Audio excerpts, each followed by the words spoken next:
And God blessed them and said, be fruitful, multiply, replenish, and subdue the earth. Because it is the blessing of the Lord that makes rich, and it has no sorrow with it.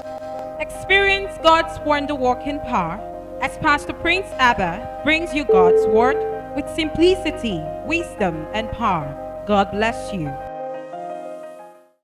You're letting go of your will. If you're holding on to your will and holding on to God, just go.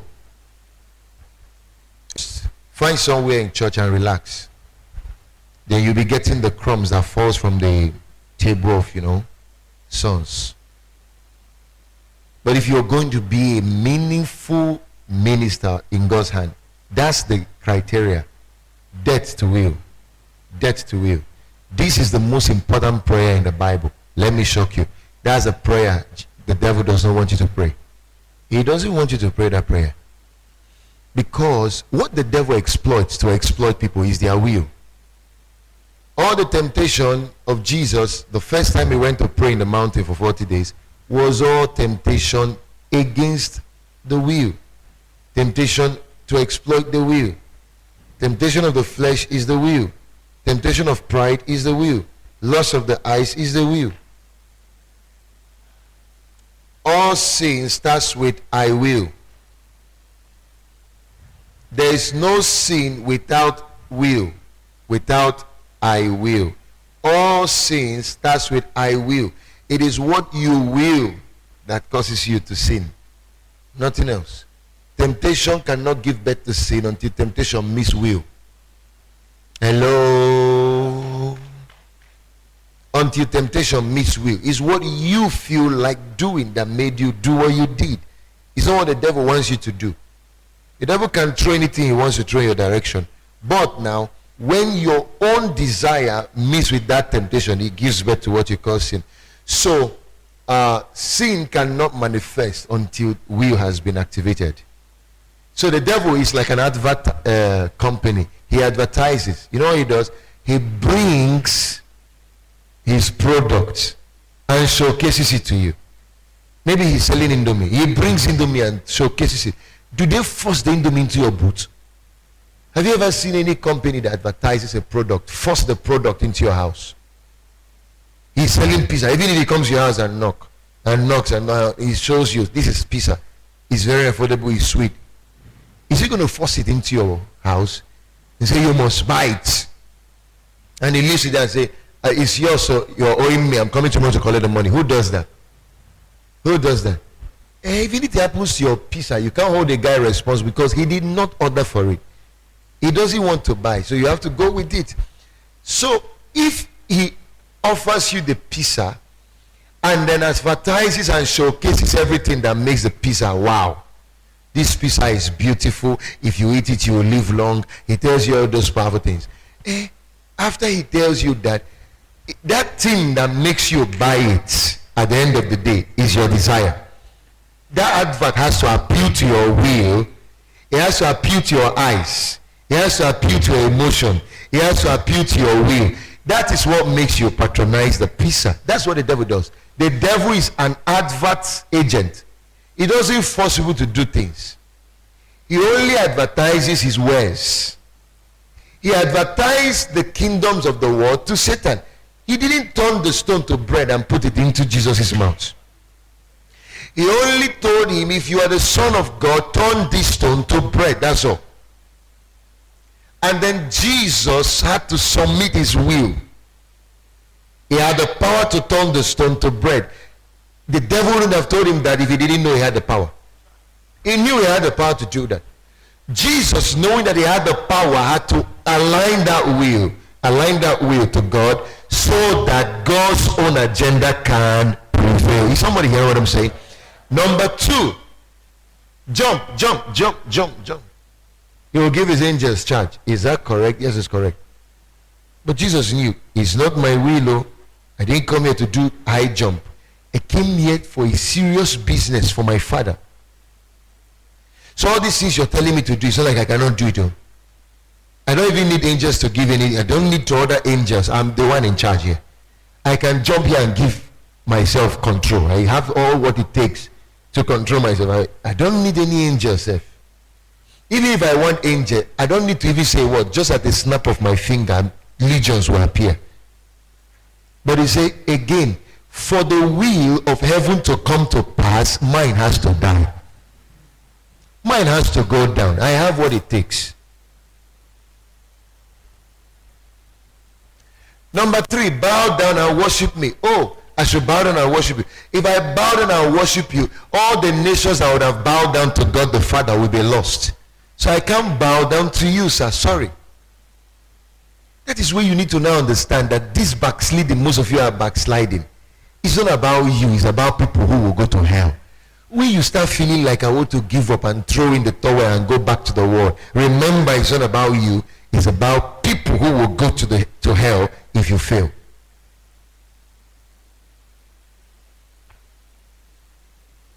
So they are promising you the kingdoms of the world, like Satan is offering Jesus. The kingdoms of the world are all mine. I'll give to you. Only bow down and worship. People who are living ministry, jumping into the world, all kinds of things, and they think they are doing it for themselves, not knowing that there are people who are depending on them. You know how many times I felt like living ministry?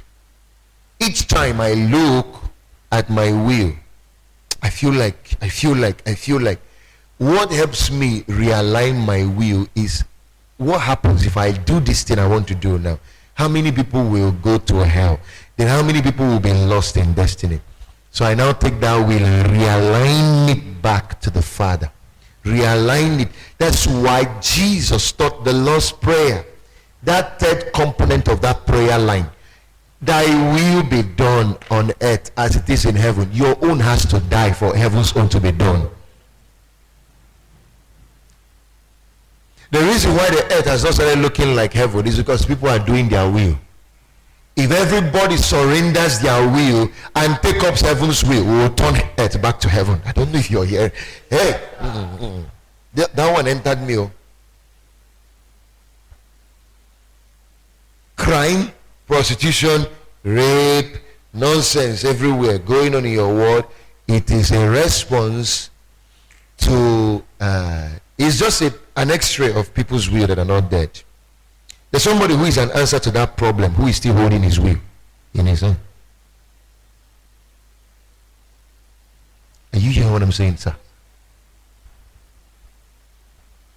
There's somebody who is an answer to the cry of a whole nation that is still holding his will. See Moses. Moses, pull your shoes when your son is the holy ground. And he pulls. What next? Go to Egypt. I've heard the cry of my people. Tell them, tell Pharaoh, let them to go so they can serve me. He said, God, I'm a stammerer. He said, that does not matter. Let that your stammering tongue go. That complaint, those excuses, leave that nonsense you're talking about. It's will that is talking. All excuses are product of will. All excuses are product of self. There's nothing else that makes people give excuses. It's just self.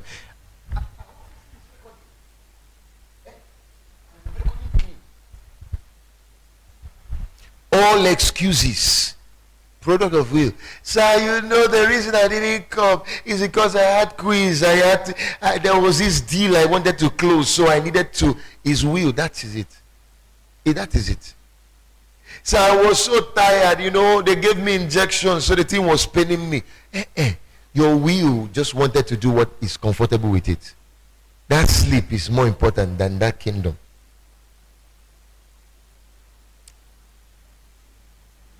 So Moses, if you didn't go to Egypt, what would have happened? The whole nation would have been lost here. You wouldn't have been here today.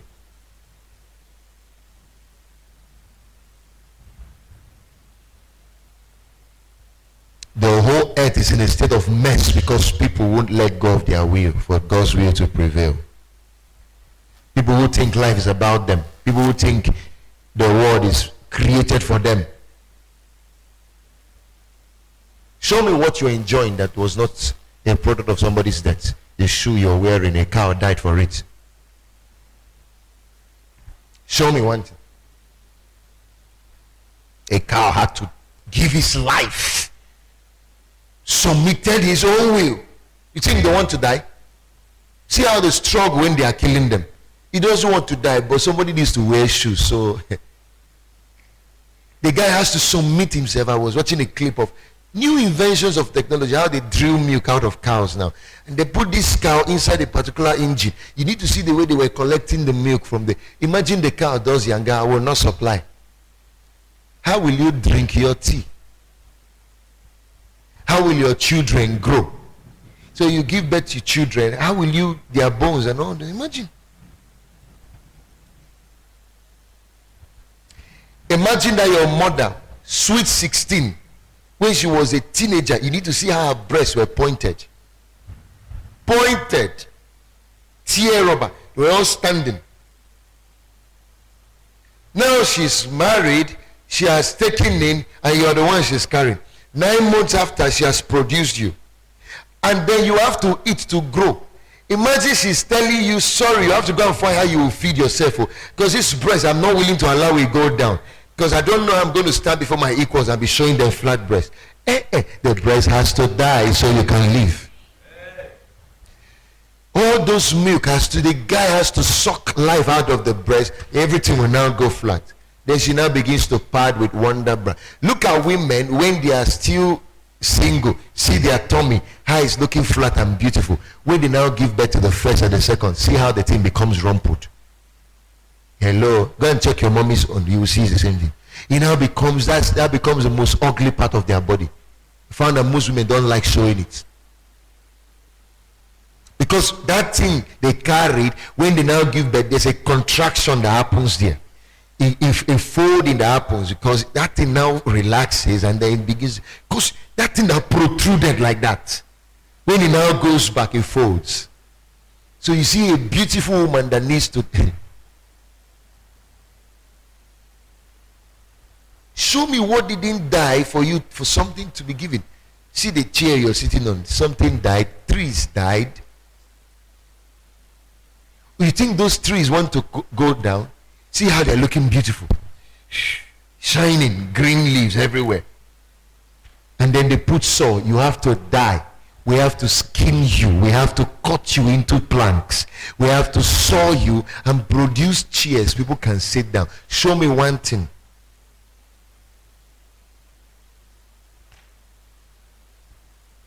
Your belt, your wristwatch, your socks, the clothes you're wearing. Something died to give it, to give you what you have now.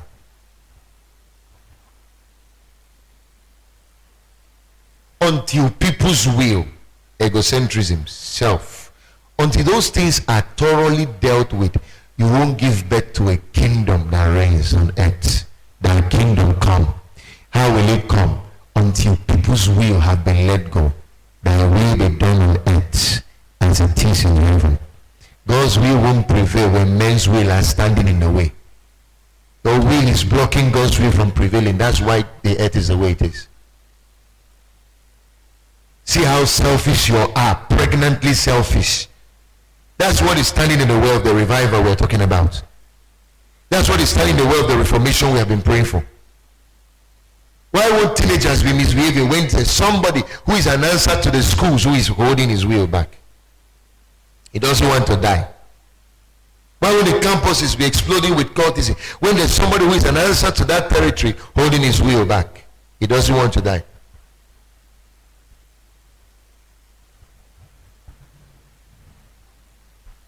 That's why God does not play with people who let go of their will. What he gives them in this world and even in the world to come, there is no central bank that counts it.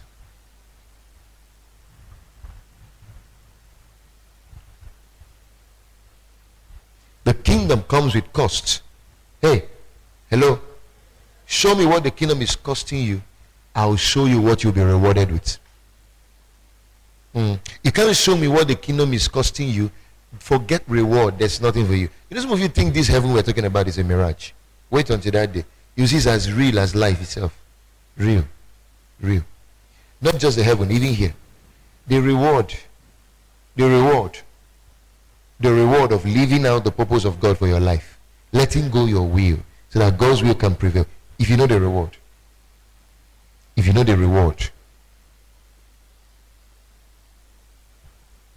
what God does for a man who has abandoned his will and now focus on his will, everything is doing aligns to God's will. What is it in this world now that I do that does not project the will of God?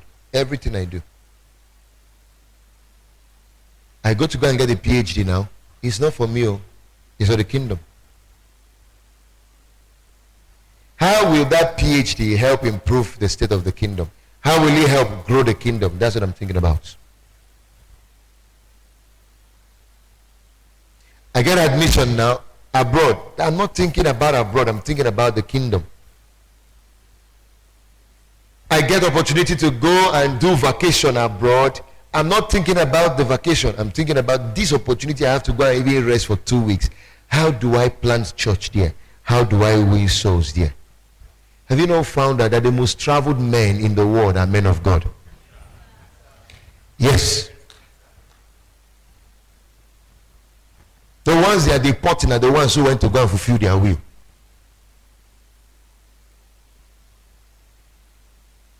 The ones God is blessing with private jets are the ones who are going around the world to do God's will. You think they are traveling to go and eat food? No. It's that this gospel of the kingdom will be preached in all nations of the world. So they have a motive that is here from your own motive. Their motive is, God, as I'm going to China to go and do whatever it is, it's the gospel.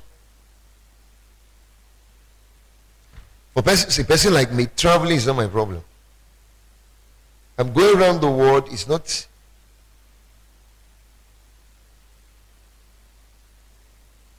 That one is a settled deal.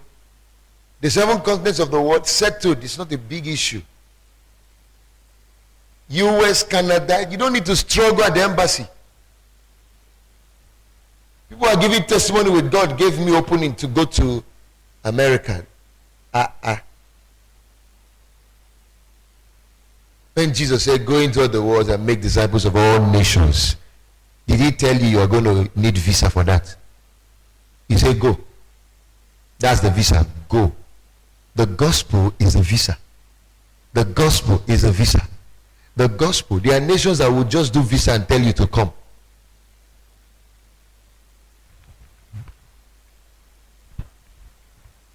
You're struggling to get visa to fly the world. You're a confused lady, confused man. You don't have brain to see what God wants to give you.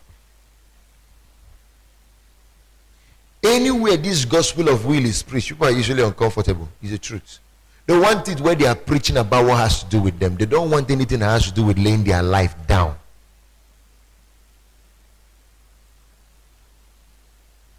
You have an age that is full of self-centeredness. People are repeating that mistake of that rich fool. You know, you show them the cost of the kingdom, the cost of greatness. They look at the cost and they say, don't think I can carry this, you know.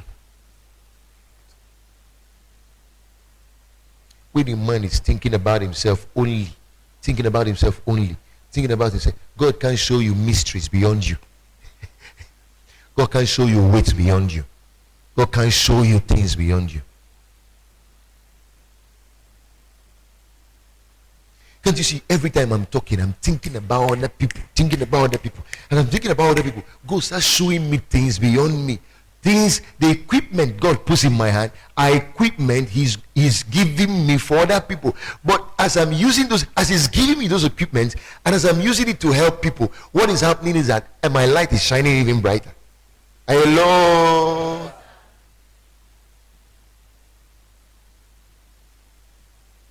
Let me ask you a question. This whole house now, and the light supplying the light supplying the illumination here, which one is brighter?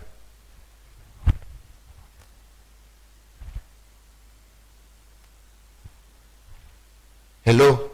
Say there's illumination here. The whole place is bright. Take a look at the whole place. Take a look at the light supplying it. Which one is brighter?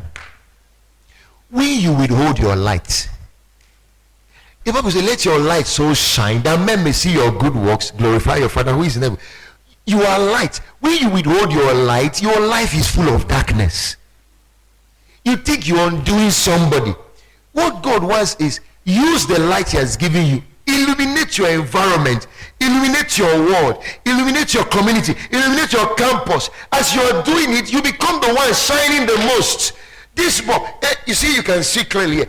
Try looking at this bulb for 2 minutes, you will go blind. No, just put your gaze on the light now. Put your gaze in this building. This light is giving us, we can harness the illumination of that comes from the light. But put your gaze on the light, you will see it's too bright that you can't look at it for 1 minute. Because the light that is giving us illumination here is brighter than the environment itself. Is somebody hearing? So I'm thinking of how to help people, and I'm cracking my head. How do I help you? I'm now developing books, developing messages, developing strategies, planting churches, going from one nation to the other, going from one campus to the other, doing things. So I'm doing those things to illuminate the environment. Who do you think is shining brighter? It's me. Oh, that's what you don't know. It's me. Who is becoming more popular? It's me. Who is becoming more relevant? Me. Who is becoming even more of a celebrity? Me. Who is becoming the guy who is talked about? Me. So you finish a big meeting in the campus. People go back to their houses and they are talking. Who are they talking about? Me. What are they talking about? The meeting. But you know the blood I shed to do that meeting.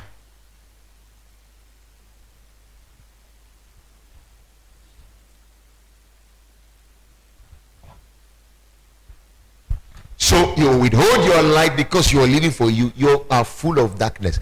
Let this light go off now. I won't give light to this place. Yes, there will be darkness in the environment. That problem will keep happening around your campus. That problem will keep happening around your city. That problem will keep happening around your territory. But the question is that you who is withholding light, you will be the one in the deeper darkness.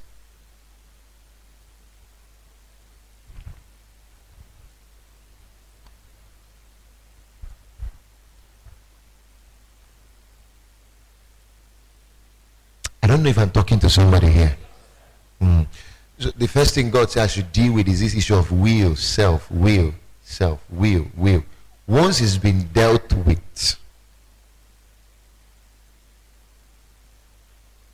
that's the first requirement. He that must follow me must lay down his will and take up his cross and follow. Cross. Why did he say take up his cross? The issue of cross is not going to carry one wood and carve it and do a cross carving and say I'm taking up my cross and follow. No, he said take up your cross. What does cross stands for? Death. Crucifixion. It stands for cancellation. Cross is simply cancellation. Death of will, death of I. The man who knows how to pray the prayer of nevertheless is a man who will never be the less. Nevertheless, not as I will, Lord, yours be done. All these degrees I have, all this training I have, this my speech, my beauty, whatever I think I know and I have, I would use them to serve you. The way you want, not the way I want.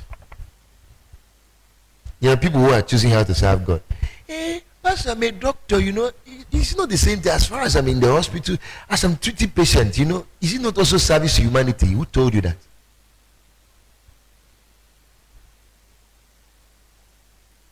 And doctor, I'm a lawyer, pastor. So as I'm in the court as I'm talking, I'm a Christian lawyer. I don't smoke, I don't tell lie, I don't drink. I'm a Christian lawyer, so you'll go to hell, my friend.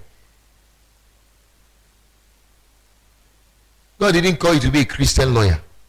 He has made us priests and kings unto our God. And he said, let's reign on the earth. He didn't call you to be a Christian doctor. Stop choosing how to serve God. Pastor, my own is, I'm a good guy. In that my small office, I preach, once in a while. I don't join them and do their nonsense. I even talk about God. I even talk about church. So.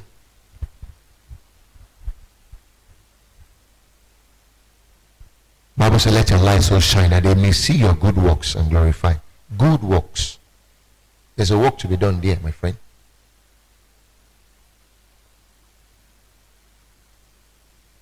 I know it's a hard message. It's not a message that is so conversant in this age. The message that is conversant in this age, even messages they are preaching. I go for most pastors' training and I hear, doing take it in pastors' training. Receive your breakthrough. Take. Hey. Pastors, is that wrong? No, you should do that. It's important for the leaders to empower them but these truths are missing now. That's why you have pastors who are in ministry for all kinds of things. Wrong motives. They are in ministry because they want to drive car. They are in ministry because they want to eat good food. They are in ministry because they want to wear good clothes. They want to wear nice shoes. Those are wrong motives. That's why Jesus said to that man, go and sell all those things you have. What was Jesus saying? If you are going to do ministry, don't put that as the priority. Don't put that as the basis for getting into ministry. Was he saying you should go and sell all those things practically? No. What he was saying is that this thing will have no more control on you. You have to let go of what is holding you. Jesus was simply letting him know that this is what is holding you, nothing else.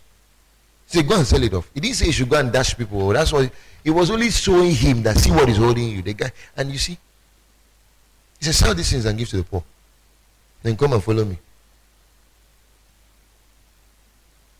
That's why I started by saying that I know that some of you here, you follow well, God will turn you to billionaires. So you guys, but when the money starts coming, the billion starts coming, the nation starts opening.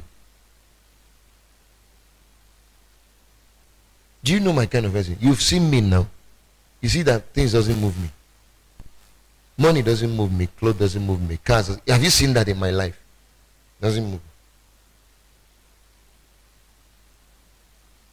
It doesn't move me. Do you know one time? I don't want to mention.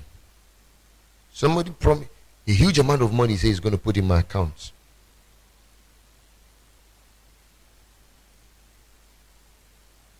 And in the government house here, should I even hide it? Okay, let me lie. Heavy amount of money. All I've been doing is God touch his heart to do it. I've never picked my phone to call him or text him and say that money you say you're going to put in my account. It doesn't even ring in my head.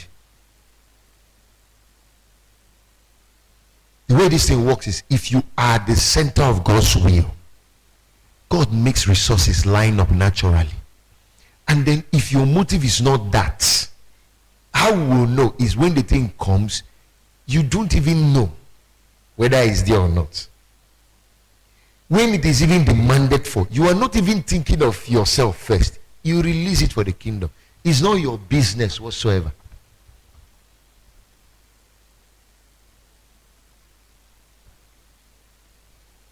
It's not your issue. You don't care whether you have money or not. I made the resolve. My wife is the one that will be handling all my. I don't care about all that. You search me now, you won't see paper in my pocket called money. That's not my business. My business is the intangible things that matters. Solving problems is what I'm thinking. As I'm thinking the vision, God is thinking the provision. You're busy cracking your head with how to make money, when you should be thinking more of how to solve problems, how to better the lives of people, and then you see money accompanying it. That's why you're not making money. It's self-problem. I forgot that story. They say that a cow eats how many calories of what? Or how many whatever. And then releases how many calories of. I've forgotten how it is said, but I read that documentary. I've forgotten how it is said, but what he was showing is that the cow gives more than it consumes. It gives more than it consumes. It gives more than it consumes. What are you giving? What are you giving? What are you giving?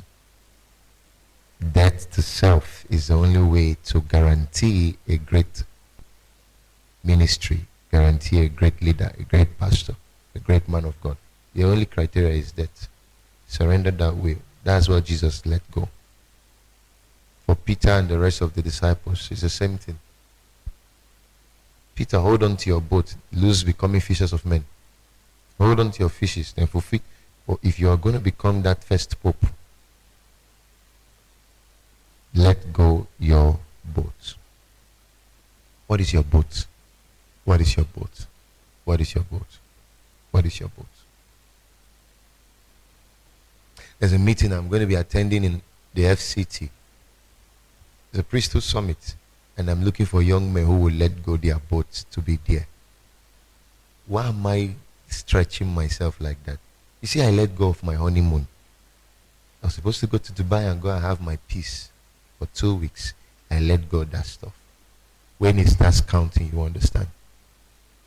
From after my wedding, I got back to work. In fact, after wedding, Wednesday of that same week, I was in church preaching.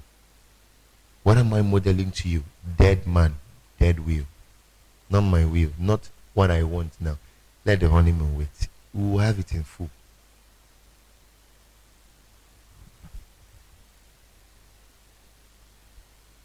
So other couples, when they get married, they start changing clothes, wearing all kinds of wow. Have you seen us changing clothes? We've not. Is it bad to change clothes? Have wow clothes. Look like angels that came down from the sky or from the moon. We'll do that. But there's something I'm doing to myself and I'm doing to my family, I'm doing to this ministry. You must be a dead man for you to be a man who is going to rise so high into heights of greatness, heights of all that. That's what Jesus did and collected what he has collected universally today.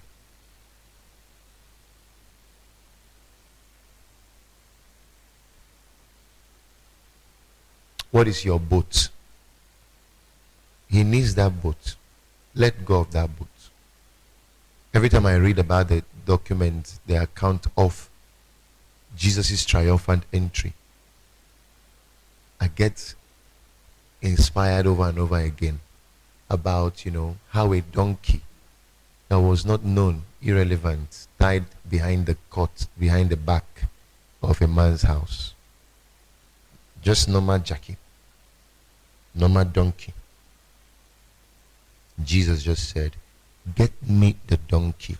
If they ask you, tell them the master is in need of it. My friend, the master is in need of you. He wants to ride on you, my friend. The problem is that you're not willing to go down so he can sit on your back. Because that going down is submission. You have to go meek. You have to go low. You have to die. You are standing. You have to go down. So he will be the one climbing on top of you. They brought a donkey that was tied backyard. Not even in the front of the house. Not even. They kept him backyard. Maybe they were going to use it for Christmas. Who knows? Waiting for when they will kill it. Master said, bring me the donkey. The donkey submitted his will. The master climbed on it. And a donkey that was at the backyard walked on red carpet. Because no man carries the gospel and ends up obscure. No man carries Jesus. No man carries ministry. No man carries his mandate and ends up a nobody. It's not possible. The beauty of my life is not that I'm handsome or I'm intelligent or whatever. Best thing I did was to die to myself and allow this new me to be born. And then, it's the best thing I ever did. To align to God's purpose and program. Break my leg if you want to. Thank God there's wheelchair. I would enter wheelchair and be going to the nations. Remove my hand if you want to. Remove my tongue if you want. Thank God there's still board. I can write my message. I will write it and give another person the mic. Or I come and preach it. They will have written it.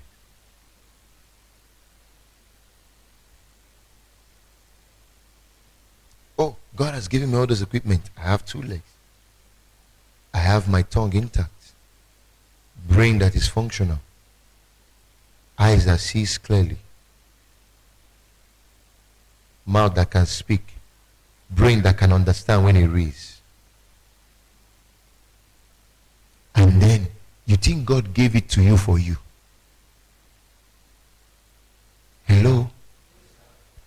Okay. So you think the television was manufactured for itself?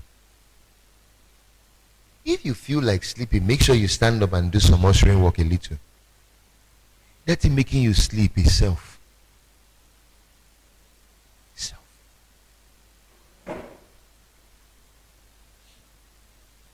Self.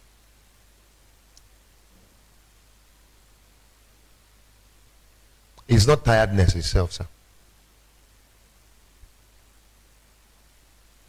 Self is gaining pleasure at the expense of what the kingdom wants. Yes. Self likes pleasure. It wants to gratify itself, you know. It's gaining at the expense of the kingdom.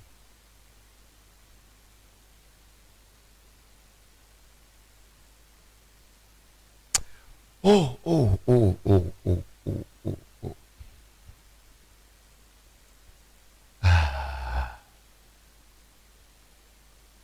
I said it's not for everybody here. Oh. Some who are here, they are in the category of the many who are called. But there's some who will end up in the few who are chosen. See, 300,000 soldiers, Gideon's army. 3,000, they reduced it. Because he said, these are too many, I can't use them. The thing cut down to 300. He said, now you have the people. It's not the crowd he's looking for, it's the man who can pay the price. If you think this thing will not cost you anything, I'm telling you ahead of time, it will cost you everything. Everything. Hear it now so you know. It will cost you everything. But he that would lose his life for my sake will gain it. He that doesn't want to lose it will not gain the life. He that wants to preserve this life, the Bible says he will lose it. He will lose it. But he that loses it, he ends up gaining it. So which one do you want? You want to gain your life and lose it, or lose your life and gain it?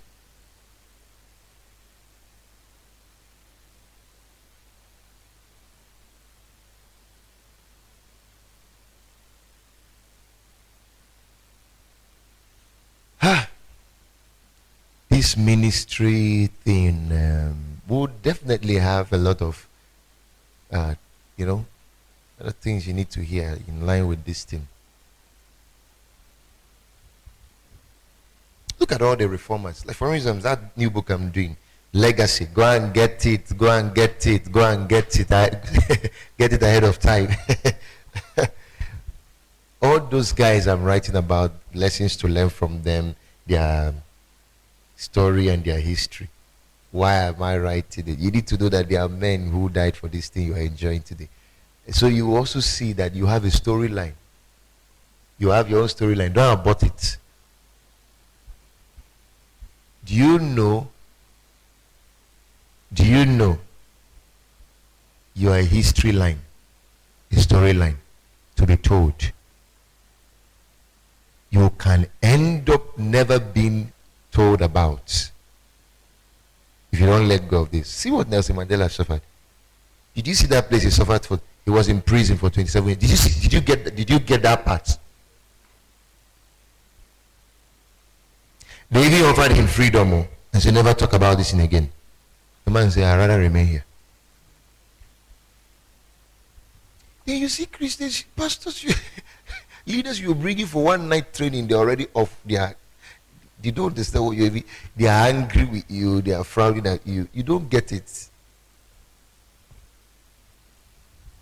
They are dozing off on you, they are tired, they are just one night training. Leaders you tell, get into the plane or get into bus, move to Abuja, spend 4 days or 3 days, get some training and they are looking at difficulty everywhere. That's why, it's like we're having scarcity of heroes. See the Mahatma Gandhi. See the junior, Martin Luther King Jr. Even Martin Luther the Reformer. See Thomas Edison. This man died. Let me tell you. Anytime your bulb dies in the house, let it remind you of the death of Thomas Edison.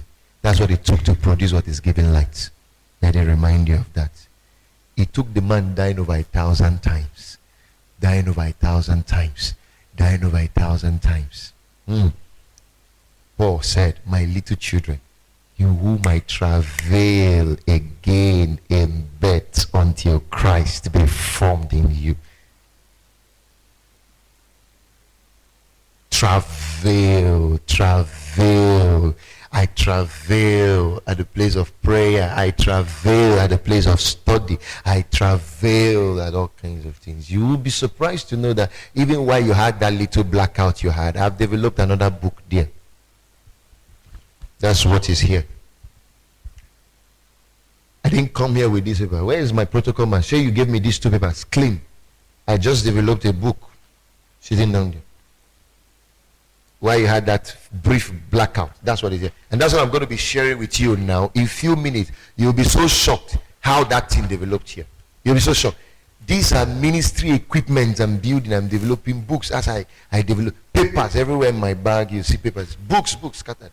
Now I'm really looking for people, recruiting them.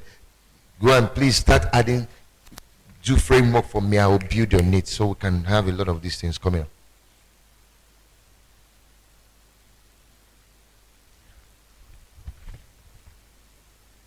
That's what developed there in that few. And the reason I even stopped writing is because the light came. And I had to come back and then start talking. And maybe as I'm talking, more things will develop. I think the choristers, I'm talking to them there. This year has come again. I just write and start developing. Why? Because I'm always thinking about. There's a book even I've developed for worship leaders.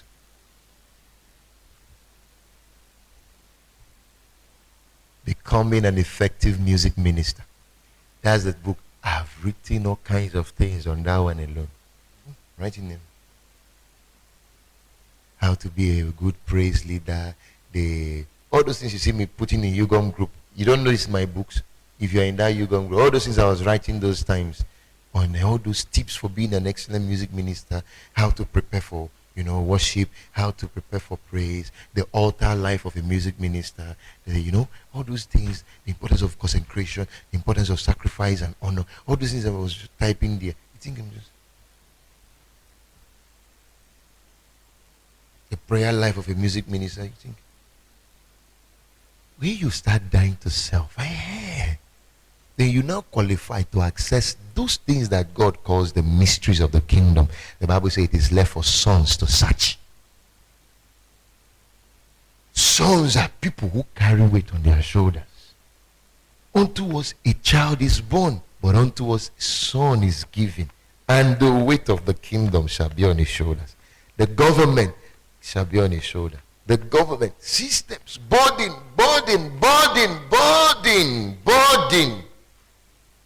We are saying a generation is sleeping. Why will you join them and be sleeping?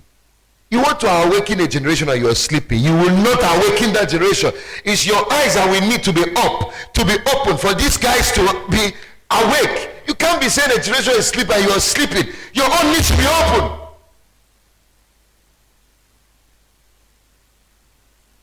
There's a lazy generation and you are lazy. How do you want to save them?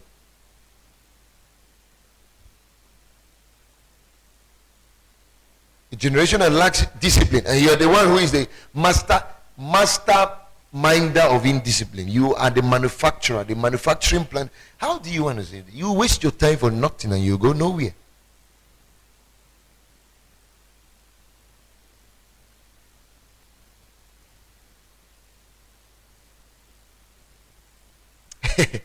Those of you who they are using Frank Edwards to entertain now, keep being entertained.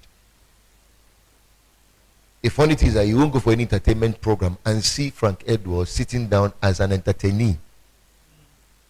You won't see one.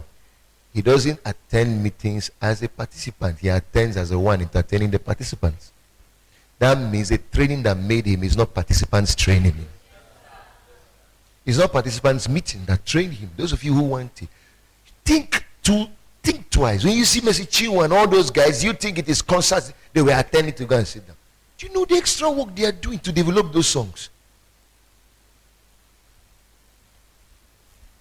The all nights they are spending without sleep. And when you pick their songs and hear them, you are singing it. People will now gather everywhere. That's what some of you want me to bring you all those. Yes, I do that. There's nothing wrong with that. Bringing you the Frank Edwards and all those, their Samsung and the rest of them. There's nothing wrong with bringing them here. But when I bring them, it's for children, or maybe to attract. It's an attraction gospel to attract the people in, and then after that, the next thing is to build them. But people who are doing, I see churches who are using all those funfair to, they are raising goats. They're not raising disciples. This is goats they are raising. See the baking house. This is the factory. This is what I'm doing now. This discipleship thing is the factory. Let me tell you, anytime training is coming and you feel like sleeping, is the real thing that is coming your way. Anytime you're getting something that makes you excited, that thing that is making you want to fall fair, you are going steep slope to a place of no return, irrelevance. The one that looks painful, the one that looks difficult, that looks hard, that one you're struggling with. You see that thing you're struggling with, as the word is coming, you're feeling like sleepy. That train is coming, you're feeling that thing. You know what is happening to you? It is a struggle between two words. You are in between two words. That word of failure and that word of greatness. You're struggling in between. So it's like two people dragging you. One is holding this hand to pull you here. The other one is holding it to pull you here. So you can now see you're struggling between, I need to hear what pastor is saying. But there's another thing pulling you, my friend, you need to go to sleep. So it's telling you that, hey, look, you need this push higher on this end. So you can come out from this word of meaninglessness into a word of meaningful. You know, that's the thing going on with you.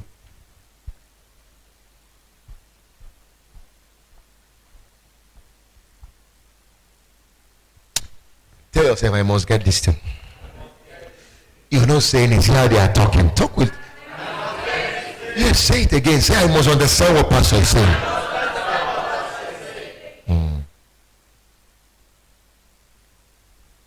You need to look at the devil eyeball to eyeball and tell him, say that you can't get me on this one. After you tell him, you need to look at yourself eyeball to eyeball. You may say, Pastor, how do I look at myself eyeball to eyeball? Say you have mirror in your house. And go and stand on the mirror. Look at your eye. You say, Oga, listen to me. You will not stop me. You need to do it. How can you be stopping yourself and you are allowing yourself stop yourself? And you are cool about it. Look at you holding yourself back. The enemy of a man is his own self. Do you know it's easy to conquer 1,000 army than to conquer yourself? Go and ask Samson.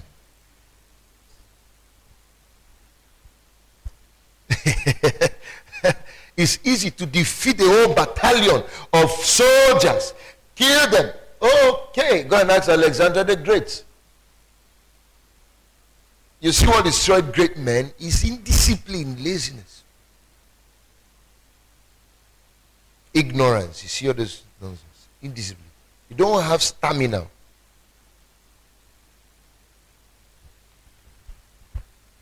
They don't want to pay the price. They want to be like every other person in the crowd. For me, self, I don't even struggle with this. I believe when a man has seen clearly where he's going, it takes care of all those problems. Those problems of, Pastor, understand, I'm tired. I'm a human being. Pastor, can't you see that? No. The Bible says, for the joy that was set ahead. What did he do? He despised the shame. He endured the cross because of the joy. What have you seen ahead of you? We hope you've been blessed by that timely word by Pastor Prince Abba. We'd like to hear your testimony. Visit us today at Preston Hills Church, located anywhere around you, or call 070-8744-9192 or 081-372-00608. Also visit our website at www.prestonhills.org and follow us on all social media handles at Preston Hills Church. Preston Hills Church, raising global leaders.